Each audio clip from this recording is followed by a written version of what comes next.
Shri TP. സെൻകുമാറിലേക്ക്. Shri Senkumar, ഒരു കേസിലും ഭൂഷണമല്ലാത്ത കാര്യങ്ങളാണ് നടന്നിരിക്കുന്നത് വ്യക്തമാണ്.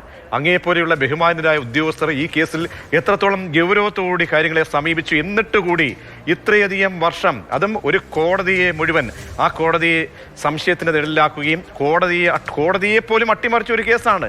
പോലീസ് സംവിധാനത്തെ മുഴുവൻ അട്ടിമറിച്ച ഒരു കേസിലെ ആ ഒരു പ്രതിക്ക് വേണ്ടിയുള്ള ഇടപെടൽ ഇങ്ങനെ നടന്നിട്ടുണ്ടെങ്കിൽ, ഇത്രയധികം വർഷം എടുത്തിട്ടുണ്ടെങ്കിൽ അതിന്റെ ഉത്തരവാദി ആരാണ് സാർ?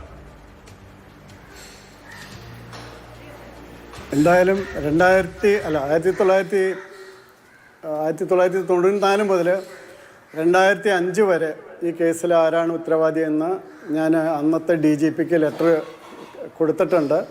ആരുടെ പേരിൽ നടപടിയെടുക്കാനായിട്ട്. ഇപ്പോൾ അവരാരും സർവീസിലില്ല. അത് 2006 കേസ് ചാർജ് ചെയ്താണ്. അതിനുശേഷം ഉണ്ടായത് പിന്നെ കോടതിയിലുള്ള കാര്യങ്ങളാണ്. അതിൽ നമുക്ക് കൺട്രോളില്ല. 2014 ശേഷം പിന്നെയും കോടതിയിൽ ഈ കേസ് ഡെഡായിട്ട് കിടന്നു. അത് കണ്ടെത്തേണ്ടത് കോടതികൾ തന്നെയാണ്. നമ്മൾക്ക് അതിലൊന്നും പറയാൻ പറ്റില്ല അവരെന്തുകൊണ്ട് അങ്ങനെ ആയി എന്നുള്ളത്.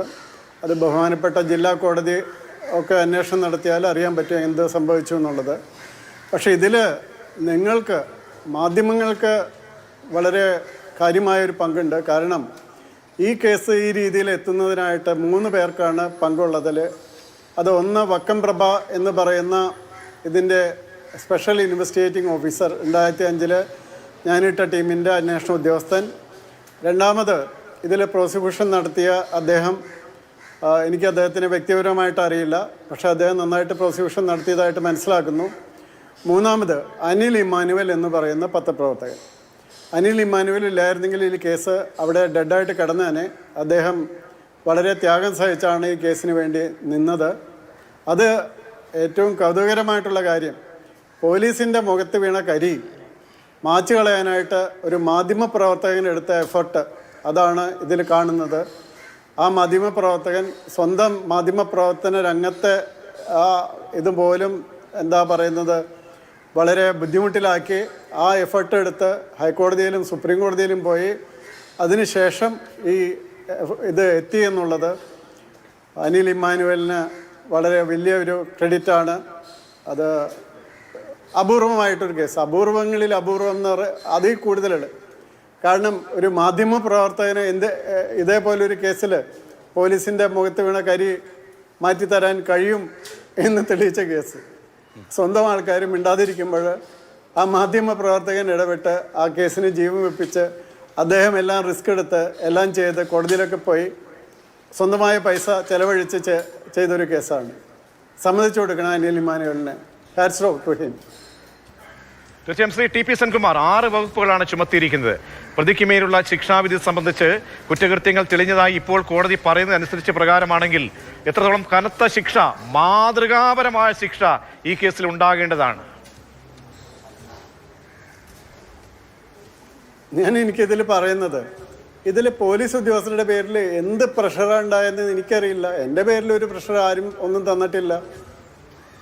ആകെ കൂടി ഉണ്ടായത് എനിക്ക് തോന്നുന്നു 2006 ഇലക്ഷന് മുമ്പ് കുട്ടനാട് MLA ആയിരുന്ന ശ്രീ ഡോക്ടർ KC ജോസഫ്, അദ്ദേഹം എൻ്റെ അടുത്ത് വന്നിട്ട് എന്നോട് ചോദിച്ചു, ഈ കേസ് ശരിയാണോ? അന്ന് എനിക്ക് തോന്നുന്നു ശ്രീ ആൻ്റണി രാജുവിന് സീറ്റ് നിഷേധിക്കാനിടയായത്. ഞാൻ പറഞ്ഞു ഈ കേസ് 100% ശരിയാണ് എന്ന് ഡോക്ടർ KC ജോസഫിനോട് പറഞ്ഞത് മാത്രമേ എനിക്ക് ഇതിൽ ഓർമ്മയുള്ളൂ. യാതൊരുവിധ പ്രഷറും ഞങ്ങൾക്കുണ്ടായിട്ടില്ല. പിന്നെ എന്തുകൊണ്ട് 2005 വരെ പോലീസ് ഉദ്യോഗസ്ഥർ ഇത് മൂടി വെച്ചു എന്നും 2006 ശേഷം കോടതികൾ ഇത് എടുക്കാതെ കൊണ്ടു നടന്നുവെന്നും എനിക്കറിയില്ല. അത് ഇനി കോടതികൾ തന്നെ കണ്ടുപിടിക്കേണ്ടതാണ്. ഏതായാലും മാധ്യമ പ്രവർത്തകർക്ക് ഈ കാര്യത്തിൽ അഭിമാനിക്കാം. ഒരു മാധ്യമ പ്രവർത്തകൻ്റെ എത്ര വലിയ എഫർട്ടാണ് ഈ കേസിൻ്റെ ഇന്ന് വിധി വരാനുള്ള കാരണം. അതാണ് എനിക്ക് ഇതിൽ പ്രത്യേകിച്ച് പറയാനുള്ളത്.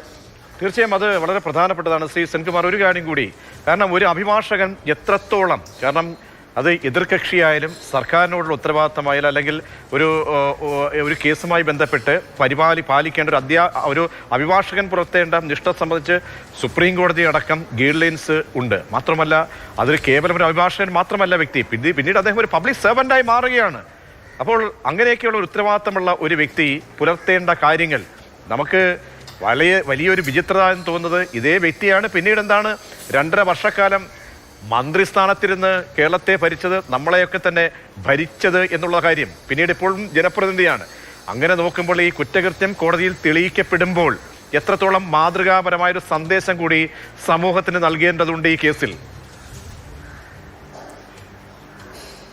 തീർച്ചയായിട്ടും ഒരു കോടതിയുടെ ഉള്ളിലുള്ള തെളിവ് ഇല്ലാതാക്കി, അതായത് പോലീസിന് കൊടുക്കാൻ കഴിയുക കോടതിയിലേക്ക് തെളിവ് സമർപ്പിക്കാൻ കഴിയും, പക്ഷേ കോടതിയുടെ ഉള്ളിൽ അത് മാനിപ്പുലേറ്റ് ചെയ്ത് കഴിഞ്ഞാൽ പോലീസിനൊന്നും കാര്യമായിട്ട് ചെയ്യാൻ പറ്റില്ല. പക്ഷെ അങ്ങനെയൊരു കേസാണ് ഇത്. അപ്പോൾ അതുകൊണ്ട് പല കാര്യങ്ങളും ശ്രദ്ധിക്കേണ്ടിയിരിക്കുന്നു. ഞാൻ ഇതുപോലൊരു കേസ് എൻ്റെ ശ്രദ്ധയിൽപ്പെട്ടിട്ടുള്ളത്, കൊല്ലത്ത് ഇതുപോലൊരു കേസിൽ കോടതിയിലുണ്ടായിരുന്ന കംപ്ലീറ്റ് രേഖകളും അതൊരു സിവിൽ കേസിൻ്റെ രേഖകളായിരുന്നു, നഷ്ടപ്പെട്ടതായിട്ടും അത് തുടർന്ന് സുപ്രീം കോടതിയിൽ വരെ എൻ്റെ കേസ് നടന്നതായിട്ട് എനിക്കറിയാം. ഓർക്കുന്നില്ല സംഗതികളൊന്നും കൃത്യമായിട്ട്, കാരണം ഒരു 38 കൊല്ലമെങ്കിലും മുമ്പാണ് അത് എൻ്റെ ശ്രദ്ധയിൽ വന്നത്. അത് ഈ കേസ് ശ്രദ്ധയിൽപ്പെടാൻ കാരണം ഇത് പോലീസിൻ്റെ മുഖത്ത് വെച്ച ഒരു വലിയ കരി ആയിരുന്നു. അത് മാച്ചു കളയാനാണ്. ഇതിനെപ്പറ്റി സിനിമകളും ഒക്കെ വന്നിട്ടുള്ളതാണ്. അപ്പോൾ ആ സിനിമകളൊക്കെ വന്നത് തെറ്റാണെന്നും പോലീസല്ല ഇത്തരം കൃത്രിമം ചെയ്തതെന്നും തെളിയിക്കാനുള്ള ഒരു അവസരമായിരുന്നു. ആ അവസരം ഉപയോഗിക്കേണ്ടതായിരുന്നു പോലീസ്, അത് ഉപയോഗിച്ചില്ല. പിന്നെ കോടതികളിൽ കിടന്നു. അവസാനം ഒരു മാധ്യമപ്രവർത്തകൻ വേണ്ടി വന്നു അത് കോടതിയിൽ സജീവമാക്കാനും കോടതിയിൽ ശിക്ഷ വാങ്ങി കൊടുക്കാനും എന്നുള്ളത് വളരെ വിചിത്രമായിട്ട് അവസാനിക്കുന്നൊരു സംവിധാനമാണ്. തീർച്ചയായും വളരെയധികം നന്ദി. അങ്ങേപോലെയുള്ള ആളുകളൊക്കെ തന്നെ ഈ സേനയുമായി ബന്ധപ്പെട്ട് നിന്നവരുടെയൊക്കെ തന്നെ ഇടപെടൽ, അത് കാലഘട്ടം ചരിത്രത്തിൽ അത് രേഖപ്പെടുത്തട്ടെ.